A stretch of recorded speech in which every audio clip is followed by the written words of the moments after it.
Person of Honorable Kufibua. Honorable, for the opportunity to contribute to the media fiscal policy presented by the Finance Minister. Mr. Speaker, in doing so, I'll focus mainly on the energy sector. Mr. Speaker, yesterday the Minister's focus on the energy sector was mainly on IPPs, PPA negotiations, and the energy sector debts. Mr. Speaker, let me quote him in paragraph 53.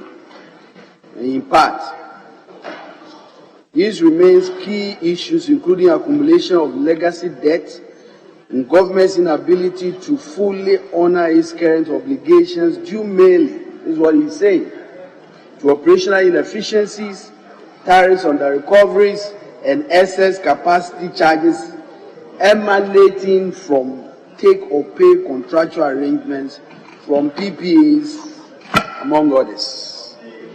So basically, Mr. Speaker, the story that this minister and this government has banded around the last 7 years, and the reason why we find ourselves in the state of indebtedness, the energy sector, is what the minister explained.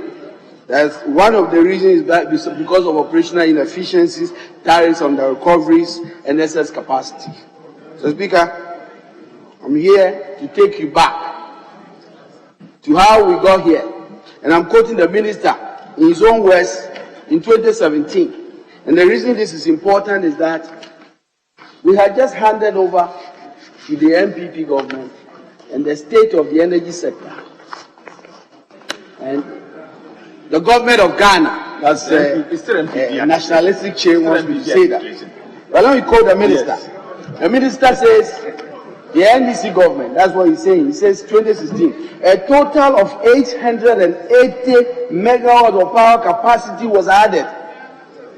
He goes on to talk about a strong, resilient transmission infrastructure, and goes on to talk about a great system that has seen investment. That's the minister. And says that to improve the distribution system, there's been a long list of projects. Mr. Speaker, basically that was a scorecard of the NDC in January 2017. So, Mr. Speaker, how did we get into this mess? Let me state for the record that it is not true that Ghana's tariffs is the highest in the sub-region. And according to a study by the African Development Bank titled Comparative Analysis of the Electricity Tariffs in ECOWAS, Ghana in fact has the lowest tariffs in West Africa. Mr. Speaker, one of the things that I have to also emphasize is that they argue that there was oversubscription of power purchase agreement and the MPP's theory why we have all this debt. But Mr. Speaker, what is strange is to look at their record in the last 7 years and then begin to ask yourself, was it really true? And I start with one of the things they did. We signed a PPA with a company called Asa. 5 years, 370 megawatts project. Mr. Speaker, do you know that the government that says we have too much power has extended the Asa PPA for 15 years? And guess what? The same take-out pay clauses are in that contract signed by the MPP government. Mr. Speaker, guess what? You should ask them, why did they extend the power agreement by Car Power from 5 years to 10 years if we have enough power? Mr. Speaker, do you know that they have just signed a separate independent PPA of 207 megawatts with ASA for 20 years? And guess what? It contains take or pay clauses. I'm not faulting them for that because, Mr. Speaker, nobody in his right mind will come and invest $500 million without security guarantees that he will be paid. In a country where we know that in the value chain, the ECG who is going to bring the money has all these challenges that I will talk about. So in the first place, why were they talking about? Mr. Speaker, the story even gets interesting. Do you remember the Ameri deal? After we had signed a 5-year deal, they came here and almost extended their marriage for 10 years. And to saddle the people of Ghana with $1 billion, thanks to the vigilance of the NDC minority. Well, when the president was caught hand down, he said he was misled. Well, the former energy minister went to open that wounds recently. I won't even go there. Mr. Speaker, let's talk about payments to the IPPs. In this budget, Mr. Speaker, page 104. 23 billion was budgeted originally for payments. It was programmed in Q1, Q2, about 5 billion. And so the actual payment that has been made is 1.9 billion. And let me tell you where those payments went, so that when anybody tell you they paid for excess capacity, you can shut them down.